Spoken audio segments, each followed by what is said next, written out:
session at 10:30. Okay. It is my privilege to present the morning's workshop presenter. So I am glad to introduce to you Reverend Dr. Brooke Petersen. She is the John H. Tietjen Chair of Pastoral Ministry and the Associate Professor of Pastoral Care here at Lutheran School of Theology in Chicago. She also serves as the Director of Master's Level Programs and the Director of Candidacy at LSTC. I think that means she has 4 full-time positions here at LSTC. Her research and teaching interests include trauma, as well as the intersection of psychological theory, mental health, and pastoral theology.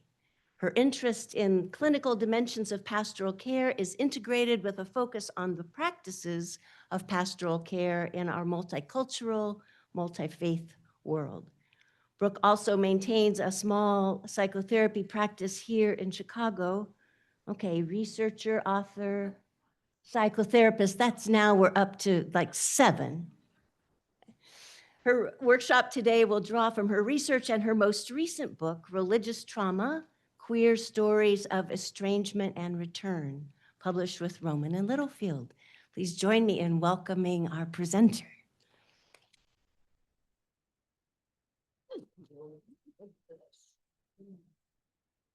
This is your 8th job.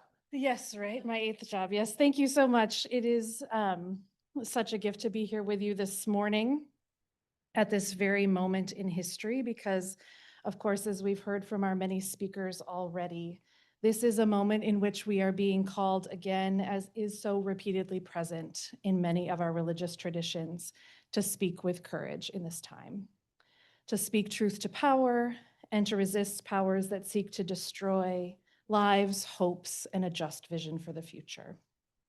I'm so honored to take part in this beautiful revolution with you this morning. Our time together is short, but I do want to offer greetings on behalf of the Lutheran School of Theology at Chicago, one of the 3 schools in this theological megaplex, we might say. On behalf of our dean, Dr. Linda Thomas, who is with us today, as well as our new president, Dr. Shauna Hannon, who is following on the heels of Michael Cooper White, who was our interim president. And additionally, if during breaks you would like to visit our school, the chapel on the 4th floor is open for you to see. It's quite beautiful, so you're welcome to join us up there. As I said, our time together is short this morning, and I wanted to make sure that there was also time for folks to engage in conversation with each other, as was part of our prompt for these workshops. So I want to introduce you very briefly to my work and research around religious trauma in the queer community, and then give you time to share together both the implications of religious trauma in your own spiritual care contexts, as well as the ways that my research in particularly strictly Christian contexts may or may not translate into the religious contexts that some of you serve in. Of course, as with any discussion of trauma, I hope that you will take care of yourself, leave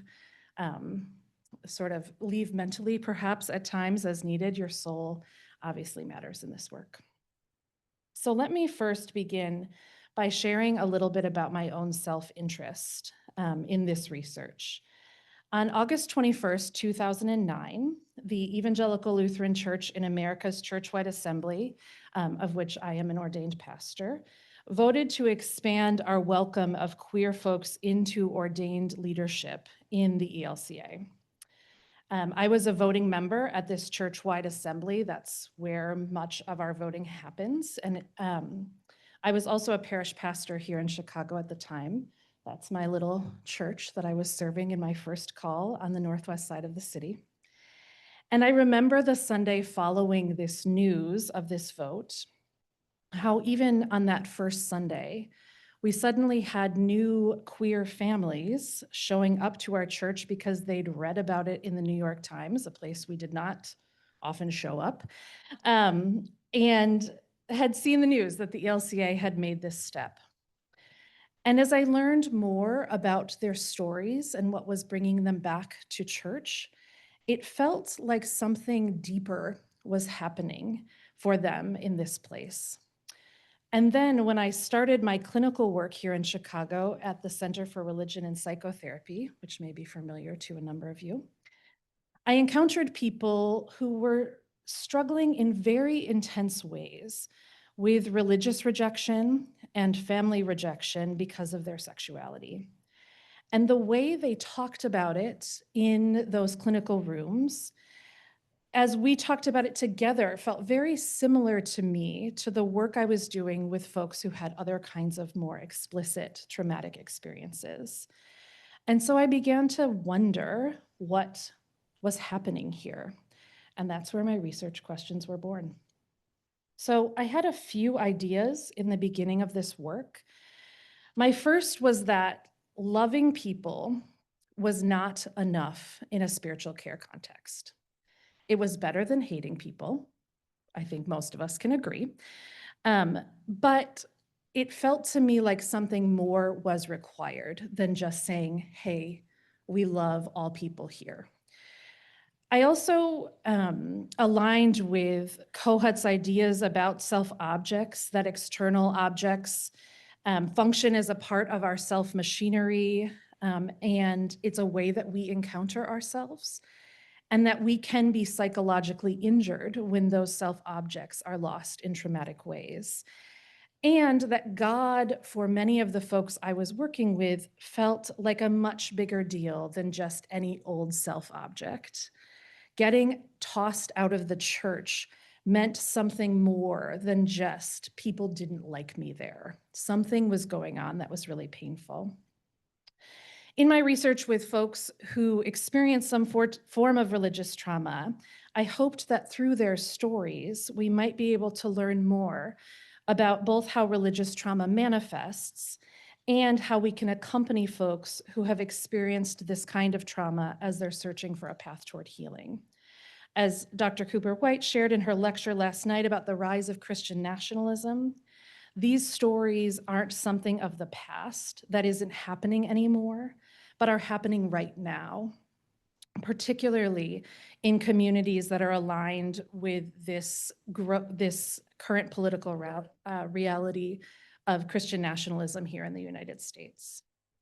However, before I tell you about the folks in my research, I want to briefly pause to share a bit about how I'm defining trauma for the purpose of this talk this morning.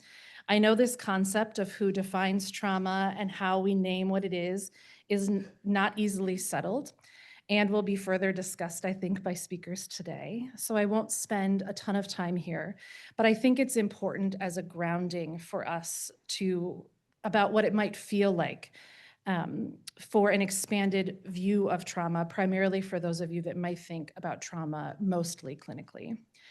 So this question of who gets to name trauma, is it professionals, the traumatized, outsiders, the news, the church, is an important question in our field. And womanist and feminist theorists have brought significant critiques over the history of the study of trauma about the centrality of that question. I'm particularly shaped by the work of Laura Brown, Phyllis Shepard, and Maria P.P. Root, all who offer important critiques, but I want to highlight Maria P.P. Root's work here. Root defines trauma as the destruction of the basic organizing principles by which we come to know the self, others, and the environment. Traumas wound deeply in ways that challenge the meaning of life.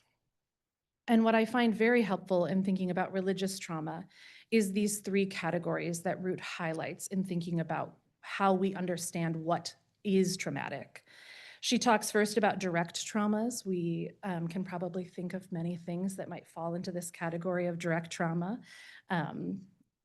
Natural disasters, fires, accidents, those things where we expect a person's life to be in a state of upheaval. When someone dies suddenly, these are the kinds of traumas where a church knows to show up, or a religious community knows to show up, or someone might come to a spiritual caregiver. Indirect trauma for Root are those things that happen to someone so like us that it feels as if it happened to us? So questions around indirect trauma are often raised around things like the Club Q or the Pulse nightclub shooting, where there was a shooting far away, but many queer folks woke up the next day and said, well, that's where I go with my friends. That's my church, that's my community. And it felt as if something was deep in one's spirit, even if you were hundreds, thousands across the world away.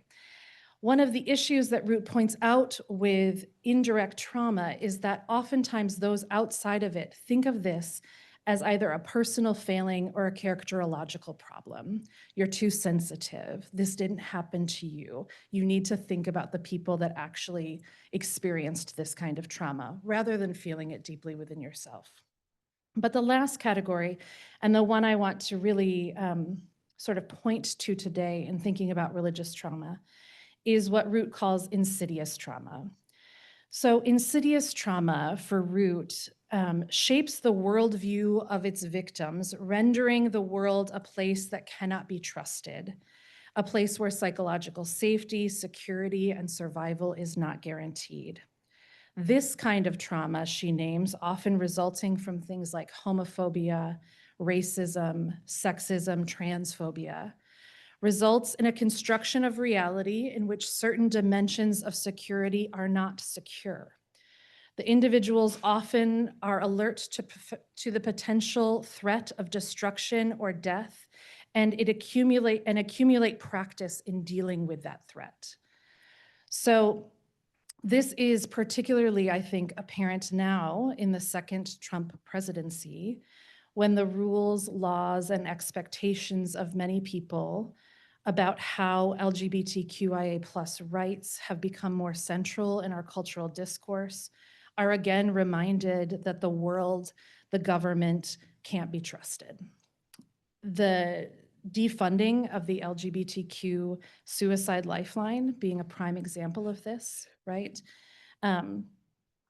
Again, as Root points out, when we think about this culturally, however, what often comes up is this idea like, can't you just pull yourself up by your bootstraps, right? Can't you just, it's happening in such a kind of ubiquitous way that it's normalized. So why can't you rise above it, right? And so what I want to do in talking about religious trauma today is kind of awaken us to the idea of the ways that insidious trauma over time really shapes the worldview and our understanding of how one might interact with a spiritual caregiver, with a spiritual community, or with the culture at large. So religious trauma, as exemplified by the participants in my work, required what we might think of as sort of 6 supporting conditions. For these participants, the presence of all of these conditions led to the internal fragmentation that I would call religious trauma. And though I wish I had time to tell you all of their stories as they talked so bravely about their experiences, time is short, of course. So I'll briefly touch on some of these conditions and ways they were exemplified before moving on to talk a bit about paths toward healing. So first, okay, great. One of the first conditions is, of course, a membership in a non-accepting religious community. In these communities, biblical literalism was an important aspect of their religious life, especially in relation to the biblical condemnation for homosexuality. As a brief aside, I'm using the word homosexuality here, although I know it is a very anemic term for thinking about the spectrum of ways we understand our own sexuality and gender expression.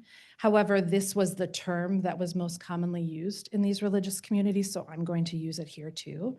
But I hope that you'll understand, as many of us do, that this is not the term that many of us would use for ourselves. So in these communities, scripture was without error.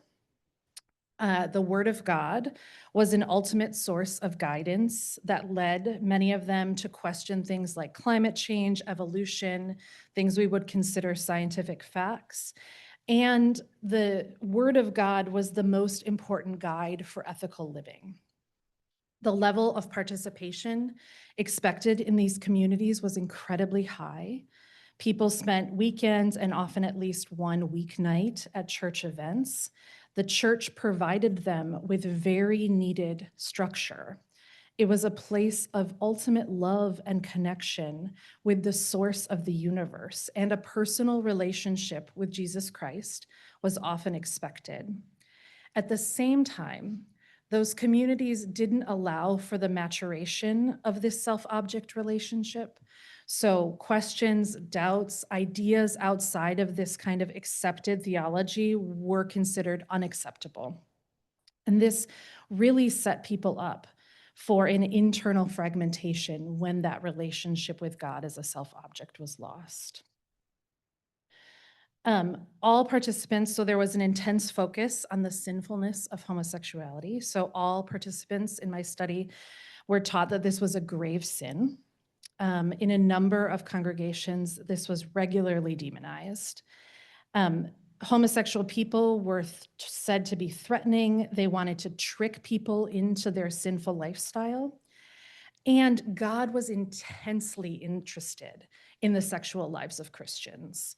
And so homosexuality was incompatible with living a Christian life. This sinfulness was communicated ritually through the excommunication of members who refused to repent of this kind of behavior. There were, however, in some communities, a difference between what they would call homosexual acts versus homosexual thoughts. Neither were sort of positive, but in some, you could have some kind of fantasy and still remain in membership as long as you were celibate. So though it wasn't encouraged, it was really the sexual acts that were most sinful.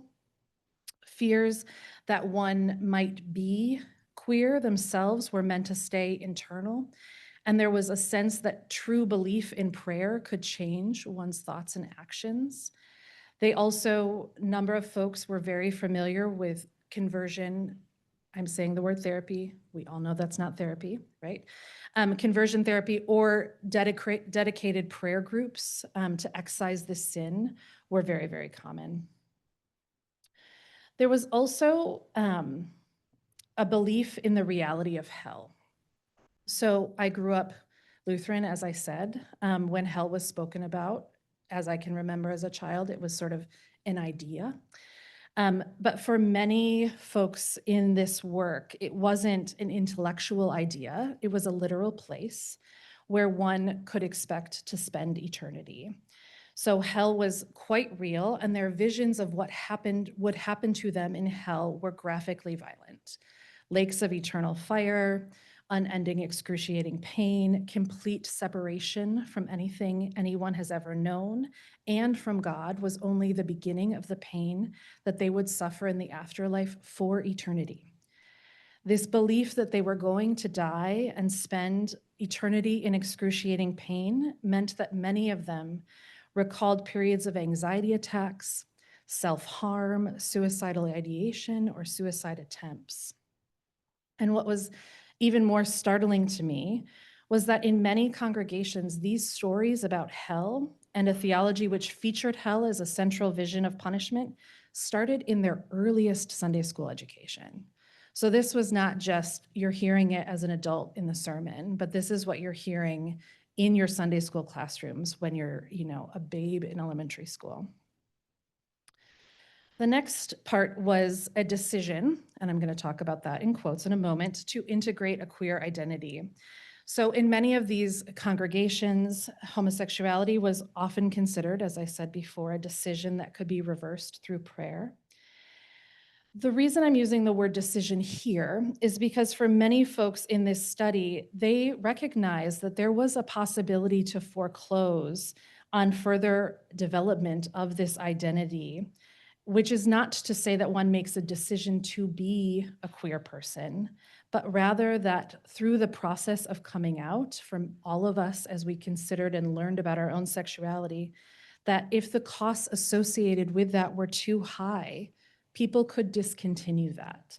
Many folks talked about people in their congregations that they felt were obviously queer, but chose to live an outwardly heterosexual life.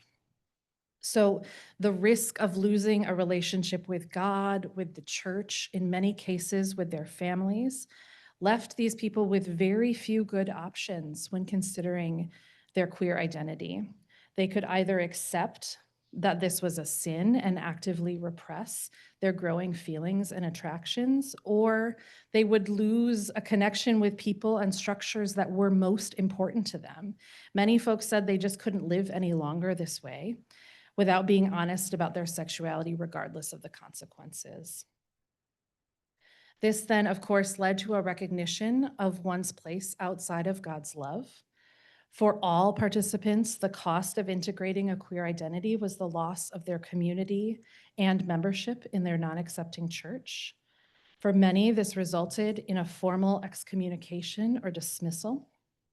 For others, they were able to slowly drift away, knowing that they themselves were no longer welcome. Many recall having no examples of LGBTQ people in their communities. None had seen a queer person actively participating in a supportive religious community, and several were not sure that this even existed. And so then, the belief that they were going to die, the loss of an idealized self-object relationship, and the knowledge that their choices left them outside of God's love and damned to hell, resulted in what I would call religious trauma. The experience of internal fragmentation left participants struggling to pick up the pieces of their lives and go on. They described rage, sadness, anxiety, depression, suicidal thoughts, self-harm, drug and alcohol abuse, as well as suicide attempts. All described their experiences after leaving their religious communities. Many spent years trying to understand what had happened to them and to rebuild the internal structures that they needed to function as healthy and creative adults. Let's just take a deep breath, because that's a lot, right? But I want to talk about movements toward recovery. When considering the question of healing from religious trauma, it's imperative that spiritual caregivers see themselves as active participants in creating an environment where healing can occur. Bearing witness, a common theme in trauma literature and scripture, is a helpful lens through which to see the work of spiritual care among those with a history of religious trauma. As Shelley Rambo argues, we might think of a thick witness or a more textured and multi-layered vision of what it means to be a witness to suffering and trauma. Participants loved God. They loved the God that they came to know in their non-accepting church so much that they dared to hope they could find that God somewhere else, that God had not given up on them. And this idea of a thick witness, I think, can push spiritual caregivers to recognize not just the depth of trauma, but the ambivalent feelings that many religiously traumatized people hold still toward the congregations that harmed them. Many folks could talk about a Sunday school teacher who loved them when they didn't know the answers to questions they were asking, that some kind of kernel of who God is had been implanted in them, and that grew into a path toward healing for them. So that, I think even drawing on Dr. Cooper White's lecture from yesterday too, there's a way that we have to kind of hold this complex way of understanding who people are and the choices they make, even if they perpetrate trauma on others. So I'm going to draw on the work of Judith Herman, as many of you are very familiar with, about the 3 stages of recovery from trauma: establishment of safety, remembrance of and mourning, and reconnection with ordinary life. But I want to bring that into conversation with what many of my participants talked about as they considered returning to accepting, or what we might think of as more progressive Christian communities. So there we go. So in establishing safety, Herman argues that naming trauma is central to creating a relational alliance that can lead to healing. And for spiritual caregivers, that means acknowledging the severity of the trauma inflicted on queer folks in non-accepting contexts, while also believing their narrative and allowing people to name that as trauma if they choose to do so. Establishing safety also extends to the creation of a safe environment for the reestablishment of a relationship with God, and in this case, with the church. For almost all the folks that I worked with, the first time they returned to church was a moment filled with great anxiety and fear. They were moved to tears when even considering the possibility of going back to church, and were afraid they would be ridiculed, ignored, hurt, or re-traumatized. And so an important part of that was an explicit welcome as a part of creating a safety for queer folks. That meant in many of the congregations they returned to, continually reminding queer folks present that they were beloved by God explicitly. In announcements, in preaching, in rituals, that their sexuality was a welcome gift to the church at large, not just like we put up a rainbow flag so everyone should know we're a safe place, right? That this had to be explicit.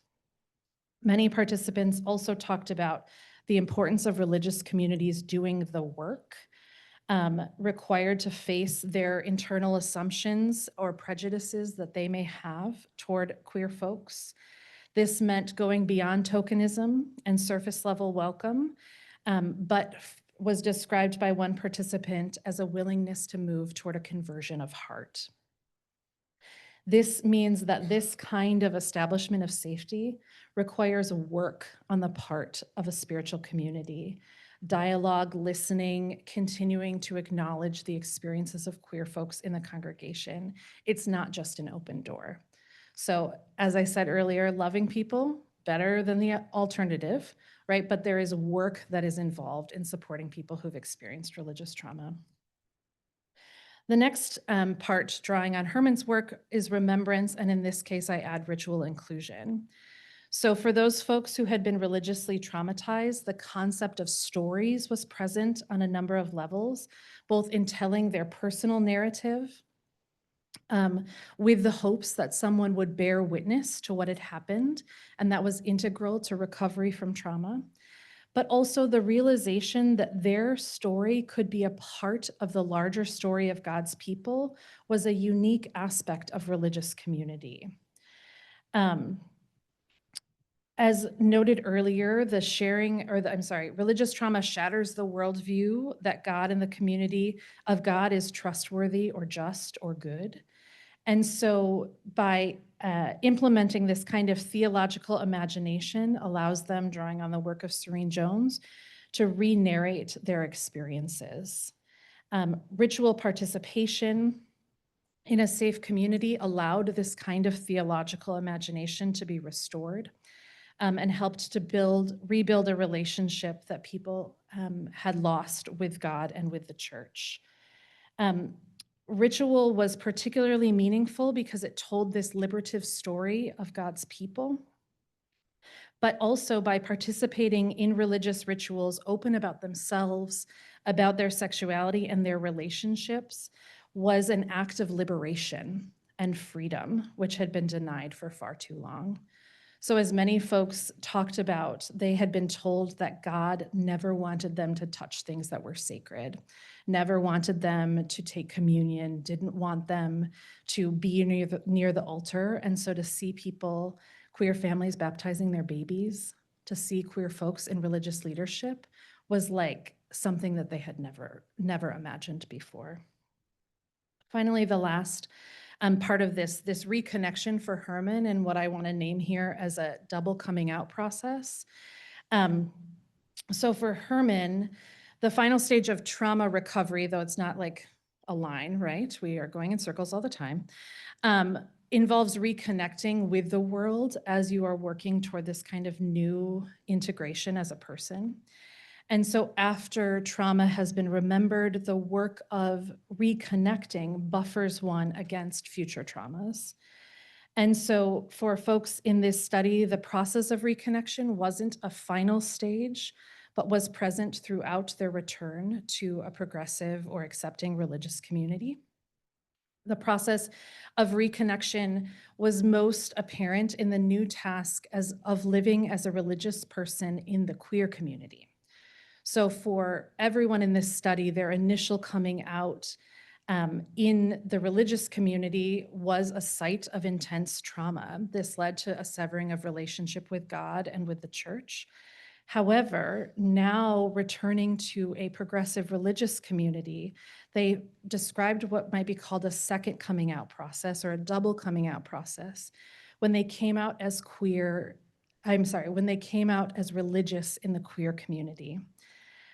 This second coming out process is a really rich opportunity for spiritual caregivers to accompany queer folks who have experienced religious trauma to reimagine their story in a new way that allows them to remain connected both to a religious community as well as to the queer community. Many talked about the uniqueness of being queer, of being religious in the queer community, that this set them apart from others. And at times this process was quite difficult and caused discomfort in their relationship. But the accepting church had the opportunity and the honor to accompany people who'd experienced this kind of religious trauma, helping them to construct a coherent system in light of the trauma they'd experienced. So this meant things like participating in marches and parades, participating in being out on the streets, demanding rights and justice for folks in the queer community, but also a need to focus on the importance of compassion as people are navigating this new process of coming out again as religious. What time is it? Okay. So there's so much more that I wish I had time to say, and more quotes from the stories of the people that I interviewed. Many participants in my work felt that by living and claiming their identities as queer people and Christians, their very lives were a rejection of the theology of a non-accepting religious community. And by accompanying people in their recovery from religious trauma, the progressive religious communities, as well as spiritual caregivers, have the opportunity to offer a path toward healing for people who have been deeply wounded. And creating an environment that is conducive to healing is an act of justice. It's an act of resistance that we are invited into and can have a part in. But before we kind of come back together, I wanted to give us time to talk about some of this. So my hope is to have you, for those of you that are in the room, to turn to some folks around you and focus on one or all of these questions. And then I think I can put the folks online into breakout rooms. And I'll put these questions in the chat. But I'm interested in how religious trauma impacts your own work in spiritual care, if at all. And also, you know, my research is particularly with queer Christians, but in what other communities or contexts have you encountered people with similar experiences, and what has that been like for you? And then finally, what does resistance mean to you as a spiritual caregiver in light of the reality, I hope you'll accept, of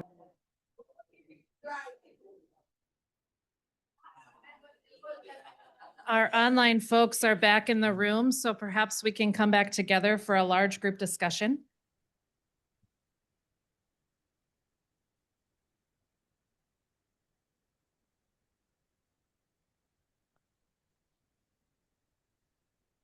I wonder if either there was brilliance in your small groups that you'd like to share with a larger group. You can give your own sort of responses to some of these questions, or you can raise questions. I'm happy to take questions as well, or I think many of you have expertise in this room and online, so you may have answers for others' questions that I don't have. So the time is open.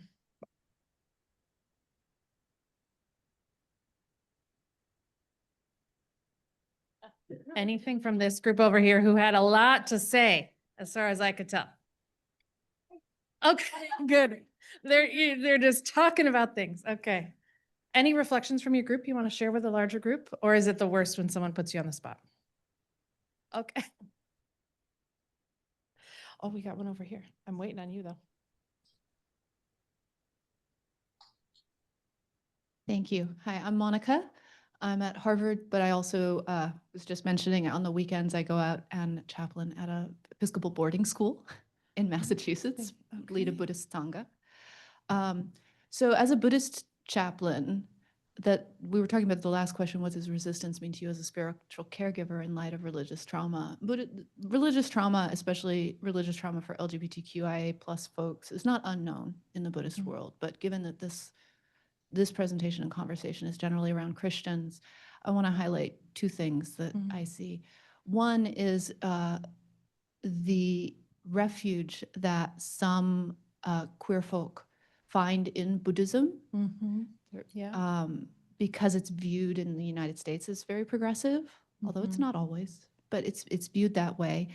And through this refuge, there is a phenomenon, it's practically a meme at this point, of post-Christian and post-Jewish and post-Muslim people coming to Buddhism and then reconciling back to their home tradition As a through Catholic, Buddhism, through the broadening lens that they get through that. So that's where we get a lot of Chrisboos and Jewboos and Musboos and all Oh, those fun hybridizations. And then in my work at the high school, the high school that I serve at on Sundays requires all their students to choose a spiritual life group to attend on the weekends. They go to chapel 4 days a week already, and then they have to pick one of 6 options to attend on the weekend. It's required. We take attendance. They get demerits. It's a whole thing. okay. About 70 to 80 of them choose the Buddhist Sangha. Maybe 5 or 10 have any relationship to Buddhism. So the fact that they're showing up in Sangha is their act of resistance. Interesting. Yeah. And so acknowledging that this is a safe place for them to enact that resistance. Some of them might have religious trauma. Some of them might be bored. Some of them might be exploring. Some of them might have a boyfriend or a girlfriend or non-binary friend who came to Sangha and they just want to go, whatever it is. But most of them are there as a small act of resistance in the first place. Yeah. So giving them space to continuously enact that by saying, you don't have to participate in the meditation, you don't have to chant, you don't have to bow, you don't have to do any of the things. Just if you're not going to do them, just be respectful Yeah. and don't Yeah. disrupt other people. But otherwise, you do have to show up here or the dean will get on you for your demerits. No demerits. Yeah. But just acknowledging that this is a safe space to resist. Yeah. Has been an important part of how that works Yeah. in any way. So That's Thank you. so many things that you shared are so helpful to me. I could hear people sort of nodding and mm-hmming along with you. In particular, I think the ways that as spiritual caregivers, we can practice attunement to what's happening in a room without pushing people beyond where they're ready to go at that moment. And what a gift that is to open that space and to recognize the ways that resistance is happening, even if no one's claiming that, or not everyone is claiming that in that moment. That's really helpful. Thank you. Others?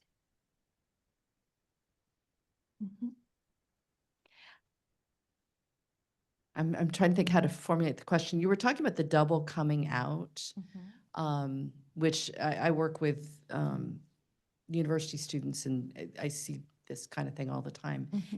I'm wondering about I realize that it's also, particularly for Christians, it feels like there's an added complication to that double coming out in that people don't trust Christians in general, right? So those of us who are not queer are also having, in progressive Christian spaces, are always having to say, no, hashtag not all Christians kind of stuff all the time. So I'm wondering how it seems like that would make an additional layer of work. So it's not just processing one particular event of religious trauma, but also we have an entire culture of toxic Christianity that all of us Christians are having to deal with. Yeah. So I'm curious what you've seen in that healing process. So some of the folks that, when we talked about this area, would sort of name, like, the questions that were often raised for me in my queer community was like, why do you hate yourself? Why are you going there? Why do you hate yourself? And I think I think for clinicians makes a lot of sense, right? When people have experienced trauma, oftentimes they may end up in situations in which they experience that trauma again because it is, it kind of gets underneath the scars that have come over the top of that. So I think that might be a sort of cultural way of raising this question, like, what are you doing this to hurt yourself again? And, you know, drawing on Herman's work, I think the most important thing for us on the outside of that is always to give agency to people, because of course, you know, trauma is the stealing of agency. And so many folks would talk about the first church they went to was this like stopover, and it would be not quite as non-accepting as their first congregation or first kind of religious community, but would often just be like, well, we don't talk about it here. It's not acceptable, but we're not going to preach about it. We don't talk about it in Sunday school. And this would feel very familiar to them because many times the patterns of worship were similar. But sort of eventually they would say to themselves like, okay, wait, but like I can't be married here. I can't really ever be in leadership if I ever wanted to be here. And so there would be this sort of drifting away. And then for people that I worked with, a return to a truly progressive community. But there was this like, yeah, it's a path, right? I mean, as any kind of healing from trauma is, it's a pathway. And what was interesting is how many of them would reflect on that kind of stopover community without any shame about it. It wasn't like, I hated myself, so I did this again, but rather like, I was trying to figure out how to heal, and this is where I went. And it ended up not being the place I was going to land. Like first answer wasn't final answer, but I'm proud of who I am and the way that I kind of did this healing work. Does that help at all? Okay, great.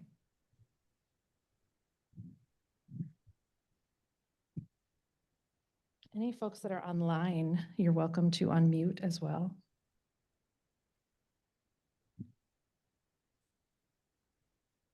Somebody else? Thank you so much, Brooke.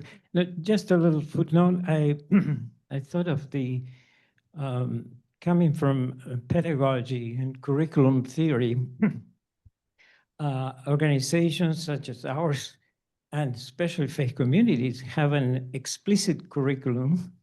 Well, this is what we say we are. We are a welcoming community. But there is the implicit curriculum. I mean, the way we connect with each other, priority, agency, who speaks, when they speak, what is the order, et cetera, et cetera. And when that implicit curriculum contradicts, then we call it the hidden curriculum that is really bad. Yeah. And sometimes worse than the open hostility, because there is the insidious lie there, right?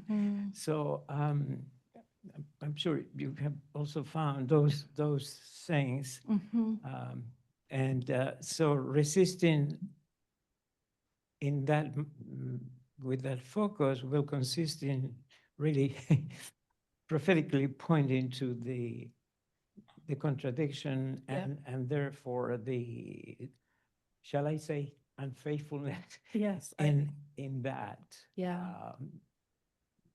Yeah. You know, there is a way that with the folks that I worked with, some things were so explicit that like of course there were other kind of implicit curriculums or hidden curriculums, but in some ways, some of it, and I think even connecting to Dr. Cooper White's lecture last night, that there's a way in some of these communities where it's just like so in your face about the things that they're standing for and the ways that that connects with violence, Christian nationalism, et cetera. But that isn't the only story. And sometimes there were ways that these implicit or hidden curriculums were happening in families. Like, you know, we may not believe everything here, but this is our place. And it is most important that you remain connected to this community. And so the loss of that was really powerful. And then, of course, led to the loss of family too. This wasn't just the loss of religious community, but you have transgressed the curriculum of our family, or broken these kinds of relationships in such a way that, you know, parents would say, I don't have a child anymore. This isn't my child. And as a mother myself, it's like, I can't comprehend that. It's very hard for me to think about that. Our love of that curriculum being so strong that you would break the relational bond of a family. But yeah.